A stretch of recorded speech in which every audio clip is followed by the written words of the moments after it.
से जंगल में टुनटुनी चिड़िया अपने पति और अपनी छोटी सी बेटी सुनहरी के साथ रहती थी। उसका पति कालू कौवा जंगल में पकोड़े बेचा करता था। पकौड़े खाओ पकौड़े, स्वादिष्ट आलू प्याज परवल भिंडी लौकी के पकौड़े खाओ। कालू भाई, मुझे एक प्लेट भिंडी के पकौड़े देना, ऑफिस जाने की देर हो रही है। दीदी, आज मैंने परवल के पकौड़े बनाए हैं, जरा इन्हें भी टेस्ट करके देखो। वाह वाह, ये परवल के पकौड़े तो बहुत ही स्वादिष्ट और कुरकुरे हैं। तुम्हारे बनाए पकौड़े का तो कोई जवाब ही नहीं है कालू भाई। तब तक आप लोग हमारे इस वीडियो को लाइक और अगर आपने हमारे चैनल को सब्सक्राइब नहीं किया है तो जल्दी से सब्सक्राइब कर लें और कमेंट सेक्शन में जरूर बताएं कि आपको हमारी ये कहानी कैसी लगी। इस तरह पकोड़े बेचकर कालू की काफी अच्छी कमाई हो जाती थी, जिससे उसका पूरा परिवार खुशी खुशी अपनी जिंदगी बिता रहा था। एक दिन जब कालू कौवा अपनी दुकान पर जा रहा था, तब उसकी छोटी बेटी सुनहरी भी उसके साथ जाने की जिद करने लगती है। बाबा, आज मैं भी आपके साथ आपकी दुकान पर चलूंगी। अरे, तू क्या करेगी दुकान पर जाकर? तेरे बाबा तुझे देखेंगे ग्राहकों को। चल जाकर बाहर बच्चों के साथ खेल। मुझे नहीं खेलना, मैं तो बाबा के साथ दुकान पर ही जाऊंगी। कोई बात नहीं टुनटुनी, मैं इसे लेकर दुकान पर जा रहा हूँ। थोड़ी देर बाद तुम आकर इसे घर ले जाना। कालू कौवा अपनी बेटी सुनहरी को लेकर अपने पकोड़े की दुकान पर चला जाता है। फिर वहाँ वो पकोड़े तलने लगता है और अपने ग्राहकों को पकोड़े खिलाने लगता है। इसी बीच उसकी नजर उसकी बेटी सुनहरी चिड़िया पर जाती है। बेटा, तेल गर्म है, जल्दी हटो वहाँ से, कहीं ये तेल गिर न जाए। कालू सुनहरी चिड़िया को गरम तेल के पास से हटाने जाता है, तभी कढ़ाई को खोलता हुआ गरम तेल कालू के बदन पर गिर जाता है। कालू को वो बुरी तरह से करहाने लगता है। उसी समय टुनटुनी सुनहरी को लेने दुकान पर आती है। वो कालू की दशा को देखकर रोने लगती है। ओहो, ये सब कैसे हो गया जी?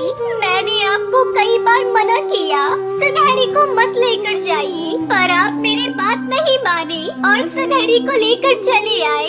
देखिए क्या हो गया आपको। कालू कौवा पूरी तरह से जल गया था। उसके पकोड़े की दुकान बंद हो जाती है। कुछ दिन यूं ही निकल जाते हैं। घर में दवा के पैसे भी नहीं थे। तब टुनटुनी चिड़िया अपने पति से कहती है, कब तक ऐसा ही चलेगा जी?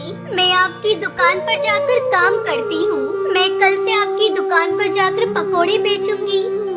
ठीक है टुनटुनी, मेरी हालत तो तुम देख ही रही हो। अब मैं तुम्हारा साथ भी नहीं दे सकता। तुम दुकान पर पकौड़े ठीक से तलना। अच्छे से तले हुए पकौड़े पक्षी ज्यादा खाते हैं। रात में टुनटुनी सोचने लगती है, हे भगवान, ये कैसी घड़ी आ गई है? मेरे पास तो पकोड़े के लिए सब्जी खरीदने के लिए पैसे भी नहीं है। यही सोचते सोचते वो सो जाती है। अगले दिन जब टुनटुनी दुकान पर जा रही थी, तब रास्ते में उसे एक मुर्गी की बच्ची नजर आती है। टुनटुनी चिड़िया मुर्गी की बच्ची को देखकर सोचने लगती है, क्यों ना मैं इस मुर्गी की बच्ची को पालूं। जब ये अंडे देने लगेगी तो मैं इसके अंडों से अंडे की पकोड़े बनाऊंगी। जंगल के पक्षियों को अंडे की पकोड़े बहुत पसंद आएंगे। उसके बाद टुनटुनी चिड़िया उस बच्चे को अपने घर ले आती है। कुछ ही दिनों में वो बच्ची बड़ी हो जाती है और अंडे देना शुरू कर देती है। टुनटुनी अंडों को देखकर बहुत खुश होती है। फिर टुनटुनी अपनी दुकान पर जाकर अंडे के पकोड़े तलने लगती है और ग्राहक को आवाज देती है, अंडे के पकोड़े खाइए, आइए आइए, अंडे के स्वादिष्ट पकोड़े खाइए, गर्मा गर्म अंडे के पकोड़े खाइए। अरे बंटी, ये टुनटुनी तो अंडे के पकौड़े बेच रही है। चल चल कर खाते हैं, देखते हैं इसका स्वाद कैसा है। बंटी कबूतर टुनटुनी के बनाए हुए अंडे के पकोड़े खाता है और जोर जोर से शोर मचाने लगता है। सुनो सुनो जंगल के पक्षियों, जरा इस अंडे के पकौड़े को तो खाकर देखो, कितना स्वादिष्ट है।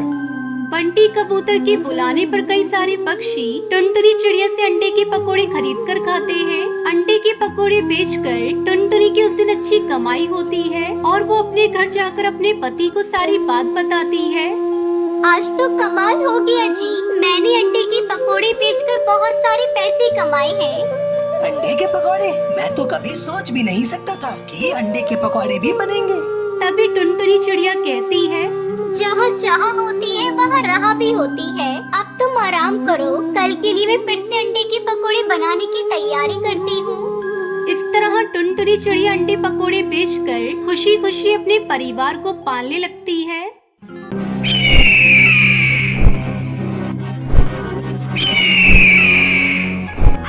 बहुत समय पहले की बात है, एक जंगल में खूबसूरत हरा भरा एक विशाल बरगद का पेड़ था। उसी पेड़ पर बहुत सारे पक्षियों ने अपने घोंसले बना रखे थे। उसी जंगल में एक बड़ा सा महल था, जहाँ पर राजा तोताराम ने अपनी छोटी सी सल्तनत उस महल में बसाई हुई थी। उसी बरगद के पेड़ पर एक कालू नाम का कौवा रहता था। वो हमेशा दुखी रहता था और सोचता रहता था, इस पेड़ पर सारे चिड़ियाओं के घर कितने अच्छे अच्छे हैं और सबके पास कितना धन भी है। बस मैं ही अकेला इस पेड़ पर गरीब कौवा हूँ। मुझे अपने आप को धनी बनाने के लिए कुछ काम करना होगा। तभी बंटी कबूतर कालू कौवे के पास आता है और कहता है, अरे कालू भाई, क्या कर रहे हो? अरे क्या बताएं भाई, इस गरीबी से बड़ा ही परेशान हो गया हूँ। अरे तुम्हारे पास इन सारे पक्षियों में सबसे धनी पक्षी बनने का मौका है। अरे कैसे बन सकता हूँ मैं इन पक्षियों से सबसे ज्यादा धनी? अरे जो सामने वाले राजा तोताराम की सल्तनत है ना, वही राजा तोताराम अपने दरबार में कौओं को नौकरी पर रखना चाहते हैं। जो कौआ अपनी कलाकारी से तोताराम राजा को प्रभावित करेगा, उस कौए को सल्तनत में नौकरी मिल जाएगी और फिर उसके तो बल्ले ही बल्ले हो जाएंगे। अरे ये तो बहुत ही सुनहरा मौका है मेरे लिए। उस राजा तोताराम के दरबार में न जाने कितने सोने के हीरे जवाहरात पड़े हैं। अगर मुझे वहाँ काम करने का अवसर मिल गया तो मैं वो सारी चीजें धीरे धीरे चोरी करके इस संसार का सबसे धनी पक्षी बन जाऊंगा। कालू कौवा एक बहुत ही शातिर चोर कौवा था, पर वो आज तक किसी की नजरों में चोरी करता हुआ नहीं आया, इसलिए कोई इसे चोर मानता ही नहीं था। अच्छा भाई बंटी, अब मैं जाता हूँ उस राजा तोताराम की सल्तनत में। देखता हूँ अगर मेरी कलाकारी और हुनर से मुझे वहाँ कोई नौकरी मिलती भी है या नहीं।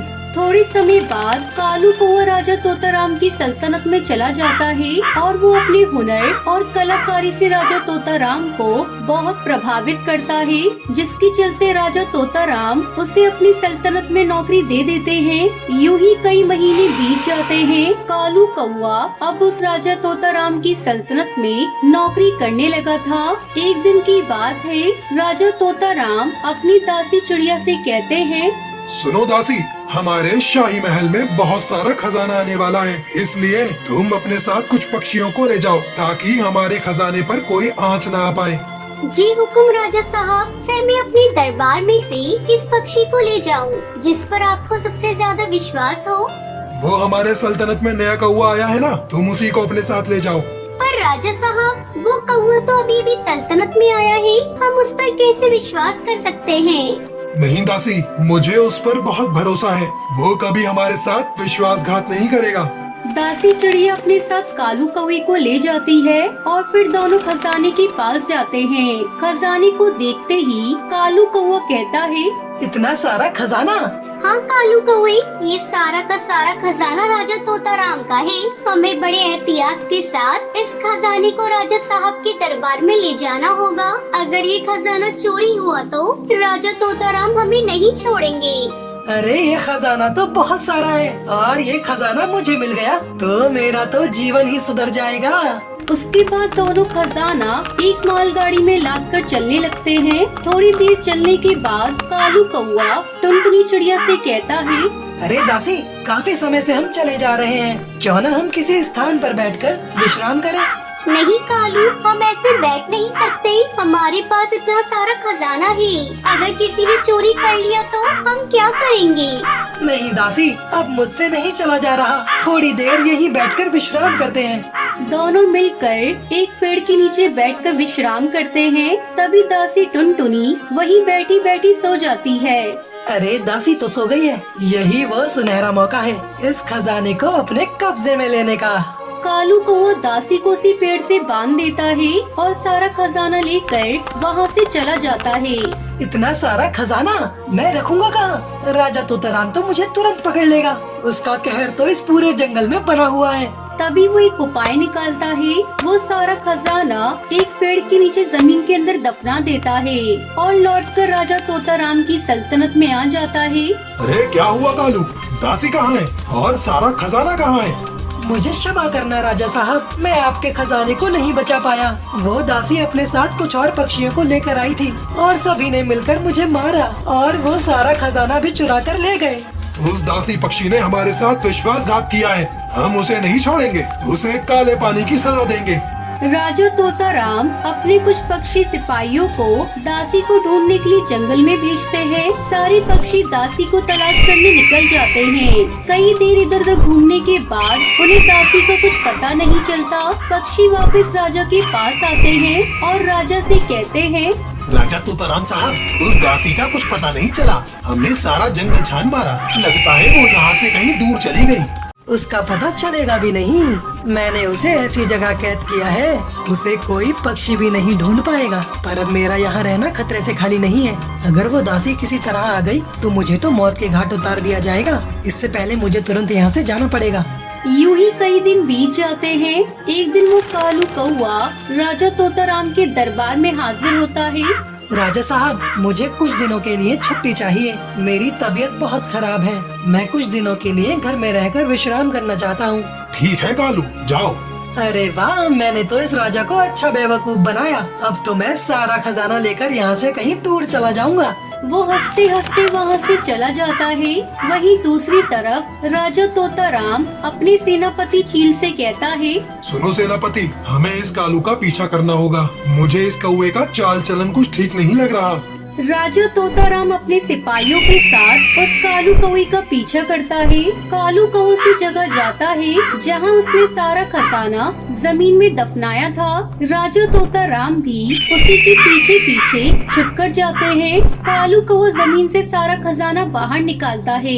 तभी राजा तोताराम अपने साथियों के साथ उसे रंगे हाथों पकड़ लेते हैं। मैंने तुम पर सबसे ज्यादा भरोसा किया था और तुम ही ने मेरे भरोसे का अपमान किया है। मैं तुझे कभी माफ नहीं करूंगा। सिपाहियों, इसको फांसी पे चढ़ा दो। राजा तोताराम उसे फांसी की सजा दे देते हैं। राजा साहब, मुझे क्षमा कर दीजिए, मैंने बहुत बड़ा पाप किया है। मैं दोबारा ऐसी गलती नहीं करूंगा। राजा साहब, पैसों के लालच में मैं आ गया था और अपने आप को सबसे ज्यादा धनी बनाने के लिए मैंने पाप किया है। मुझे क्षमा कर दीजिए राजा साहब। कालू रोते रोते मिन्नतें करने लगता है। तूने जो पाप किया है उसकी सजा तुम्हें जरूर मिलेगी, ताकि दोबारा हमारे दरबार में कोई ऐसी गलती न करे और कोई गलती करने से पहले 100 बार सोचे। इस तरह कालू कौवे को फांसी की सजा हो गई और राजा तोताराम को अपना खजाना वापस मिल गया। चोर चाहे कितना भी शातिर क्यों ना हो, वो हमेशा पकड़ा ही जाता है। इस कहानी से हमें शिक्षा मिलती है कि चोरी करना सबसे बड़ा पाप है और जितना हमारे पास है उसी में खुश रहना चाहिए। दूसरे का धन देखकर हमें लालच नहीं करना चाहिए।